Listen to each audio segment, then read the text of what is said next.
The estate sale was a treasure trove of forgotten relics, but one item caught Mara's eye immediately. An old camera, its brass edges tarnished, its leather casing cracked with age. The seller, a gaunt man with hollow eyes, hesitated before handing it over. "Be careful with it," he warned, his voice low. "It sees more than it should." Mara laughed it off, but as she held the camera, a chill crept up her spine. It felt heavy, as if it carried more than just its mechanical parts. That night, she loaded it with film and decided to test it. The viewfinder was foggy, but she aimed it at her living room and clicked the shutter. The sound was unnaturally loud, like a gunshot in the silence. When the photo developed, Mara's blood ran cold.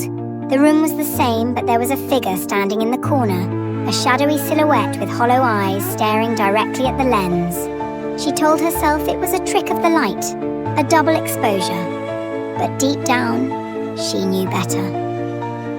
The next day, Mara took the camera to the park. Children played, couples strolled, and she snapped a few shots. When the photos developed, the same figure appeared in everyone, sometimes in the background, sometimes closer, always watching.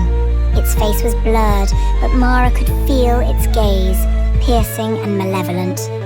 That night, Mara dreamt of the camera. In the dream, she was trapped inside it, surrounded by endless rolls of film. The figure from the photos was there too, its voice a whisper that echoed in the darkness. "You shouldn't have looked," it said. "Now you're mine." Mara woke up in a cold sweat, the camera on her nightstand. She grabbed it, intent on destroying it. But when she looked through the viewfinder, Mara saw her own face, pale, terrified, and behind her, the figure, closer than ever. She smashed the camera against the wall, but the pieces wouldn't break. Instead, they reassembled themselves, the lens clicking ominously. The last thing she remembers is the flash, blinding and searing, and the sound of laughter, cold, hollow, and echoing. Now Mara is there, trapped in the darkness, watching as the camera finds its next owner. She tries to warn them, but her voice is gone, swallowed by the shadows. All she can do is watch as they raise the camera to their eye, unaware of the figure standing behind them, waiting. The camera sees more than it should.